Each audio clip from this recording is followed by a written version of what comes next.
दोस्तों, अगर मुझे आज के टाइम पे कोई कहता कि दीपक तुम्हारे कॉलेज में प्लेसमेंट्स होने वाले हैं और तुम्हारे पास बस एक ही महीना है प्रिपेयर करने के लिए, तो मैं बिना सोचे समझे, बिना किसी डाउट के 5 से 6 टॉपिक्स को आराम से प्रिपेयर करता, जो मुझे 99% कैंडिडेट से डिफरेंट बनाती और मेरे प्लेसमेंट पाने की अपॉर्चुनिटी को भी बहुत ज़्यादा स्ट्रॉन्ग करती। अक्सर कॉलेज में हमें पता ही नहीं होता कि हमें क्या पढ़ना है प्लेसमेंट के लिए, और उसी चक्कर में हम बहुत दफ़ा रिजेक्ट हो जाते हैं, और जब तक हमें पता चलता है तब तक बहुत लेट हो चुकी होती है। तो इस वीडियो में मैं बात करूंगा कि वो सारी चीजें जो आपको पढ़ना चाहिए कैंपस प्लेसमेंट को पाने के लिए। तो अगर आपके कॉलेज में प्लेसमेंट चल रहा है या फिर होने वाले हैं, तो ये वीडियो आपके लिए है। इसको सेव करें, लाइक करें, सब्सक्राइब करें, ताकि आपको बहुत ही वैल्यूएबल पीस ऑफ एडवाइस मिले और आप अच्छे से अपने कॉलेज में परफॉर्म कर पाए। तो बिना किसी देरी के चलिए वीडियो को स्टार्ट करते हैं। तो दोस्तों, सबसे पहली चीज जो मैं करता वो करता रेज्यूमे क्रिएशन।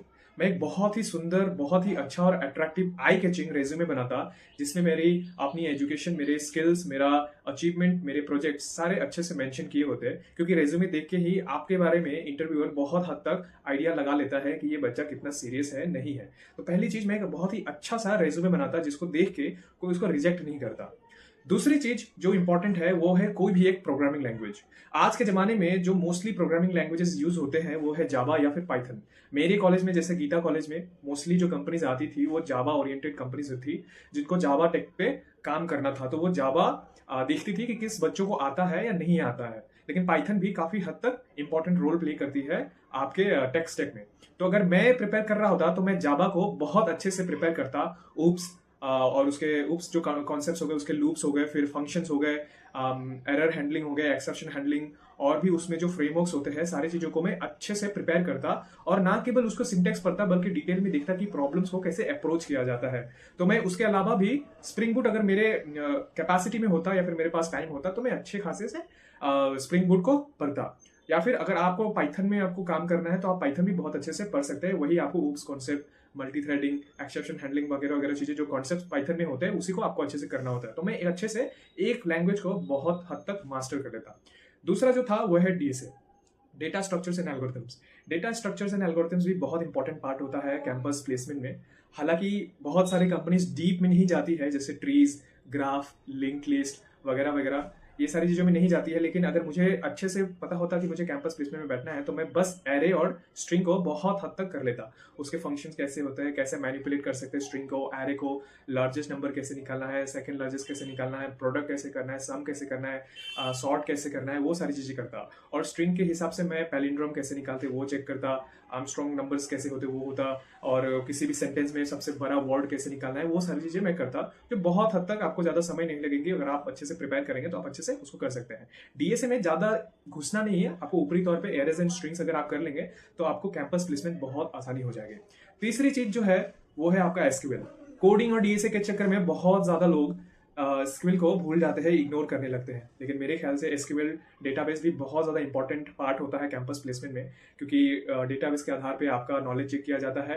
एसक्यूएल क्वेरीज आपको लिखने को दिया जाता है, क्वेरीज हो गए, सेकंड हाईएस्ट सैलरी हो गए, जॉइंस कैसे निकालना है, फंक्शंस कैसे लिखना है, वो सारी चीजें भी बहुत इंपॉर्टेंट होती है। तो मैं एसक्यूएल को भी अच्छे से प्रिपेयर कर लेता। चौथी चीज जो काफी अंडर एस्टिमेटेड चीज है लेकिन उसका रोल बहुत ज्यादा इंपॉर्टेंट होता है, वो है आपका एप्टीट्यूड और इंग्लिश। क्योंकि कोई भी कैंपस प्लेसमेंट कंपनीज जब आती है तो उसमें पहला जो राउंड होता है वो है आपका स्क्रीनिंग राउंड। तो उसमें एलिमिनेशन राउंड में बहुत सारा कंपनीज आपको एप्टीट्यूड टेस्ट कंडक्ट करवाती है, जो आपको अच्छे से क्लियर करना पड़ेगा।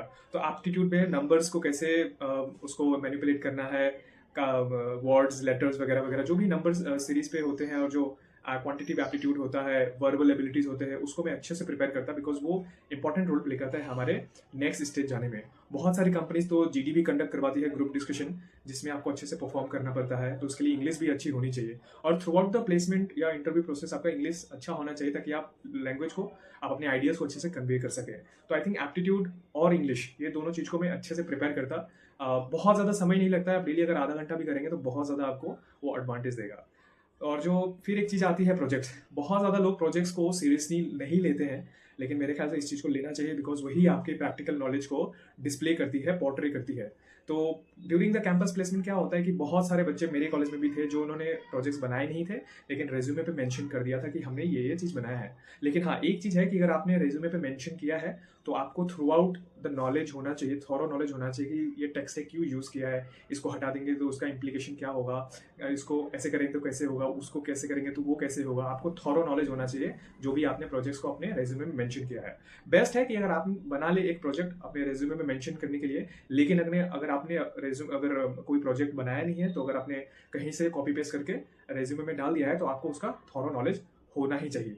वो बहुत ज़्यादा आपको एडवांटेज देती है अगर आप अच्छे से उसको समझा पाए, बता पाए कि मैंने ये सारी चीज़ें की हैं, तो आपको बहुत ज़्यादा इंपॉर्टेंट एडवांटेज देती है ताकि आप कैंपस प्लेसमेंट को पा सके। तो दोस्तों आखिरी चीज़ जो है वो है self believe, confidence, because campus placement एक लॉन्ग प्रोसेस होता है। हम बहुत सारी कंपनीज में बैठते हैं, काफ़ी सारी कंपनीज में हमारा रिजेक्शन हो जाता है, हमें मौका नहीं मिलता इंटरव्यू देने का, फर्स्ट राउंड ही क्लियर नहीं होता वगैरह वगैरह। इसलिए बहुत ज़रूरी है कि हम अपने ऊपर भरोसा बनाए रखें कि अभी नहीं तो कुछ टाइम बाद, लेकिन हम निकालेंगे ज़रूर, बिकॉज वो इवेंचुअली मैटर करता है। That is a test of your persona, that is a test of your mental strength. So उस चीज़ को भी आपको अच्छे से बिलीव रखना चाहिए कि आज नहीं तो कल मेरा होगा।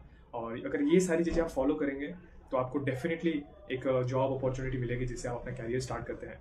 कैंपस प्लेसमेंट कोई इजी चीज़ नहीं है, क्योंकि बहुत सारा उसमें हार्डवर्क लगता है, बहुत ज़्यादा उसमें कंपटीशन भी होता है, और एक दिन आपको ज़रूर ऐसी अपॉर्चुनिटी मिलेगी जो आपके कैरियर को, आपके लाइफ को चेंज कर देगी। सो अपने पर भरोसा रखिए। और यही है कि आपको अगर ये वीडियो पसंद आया हो तो इसको एक लाइक करिएगा, सब्सक्राइब जरूर करिएगा, क्योंकि मैं इस चैनल पे और भी ऐसे कंटेंट लाते रहूँगा जो आपके जर्नी में हेल्प करेगा और आपको अच्छे से प्रिपेयर करने में मदद करेगा, क्योंकि मैंने खुद सारी चीज़ें एक्सपीरियंस की है। तो आप इसको सब्सक्राइब करिए, लाइक करिए और कमेंट डाउन करिए कि आपको क्या पूछना है। कोई ऐसा थॉट जो आपके मन में आ रहा है, जो आप पूछना चाहते हैं, उस पर मैं जरूर रिप्लाई करूँगा। और उस पर कोई एक ऐसा टॉपिक जिस पे आप वीडियो चाहते हैं तो आप मेंशन करिएगा, मैं उस पर भी बना दूंगा। तो दोस्तों यही मेरा था, और आप इस होप ये वीडियो आपको अच्छा लगा हो और इससे आपको सीखने को मिला हो। तो दोस्तों फिर मिलते हैं अगले वीडियो में। जय हिंद, टेक केयर ऑफ योरसेल्फ।